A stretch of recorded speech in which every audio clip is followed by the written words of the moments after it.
ಇವನ್ನೆಲ್ಲ ಕೂಡಿಸಿ ಒಂದು ಜರಾನ ಪೇಸ್ಟ್ ತಯಾರು ಮಾಡಿರಿ. ಮಾಡಿ ಈ ವಾಲ್ ಪುಟ್ಟಿ ಅಂತ ಏನು ಮಾಡ್ತಾರಲ್ಲ ಆ ರೀತಿ ಗಾಡಿಗೆ ಮಾಡಿಬಿಡ್ರಿ.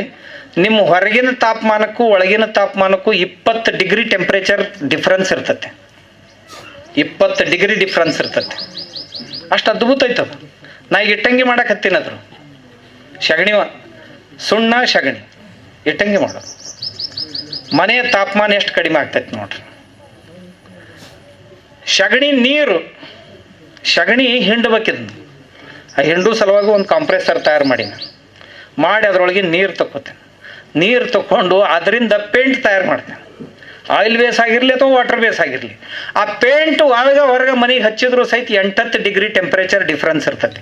ಹೊರಗೆ 20 ಇತ್ತು ಅಂದ್ರೆ ಒಳಗೆ 10 ಇರ್ತೈತಿ, ಹೊರಗೆ 40 ಇತ್ತು ಅಂದ್ರೆ ಒಳಗೆ 30 ಇರ್ತೈತಿ. ಟೆಂಪ್ರೇಚರ್ ಸಹಿತ ಡಿಫ್ರೆನ್ಸ್ ಆಗ್ತದೆ.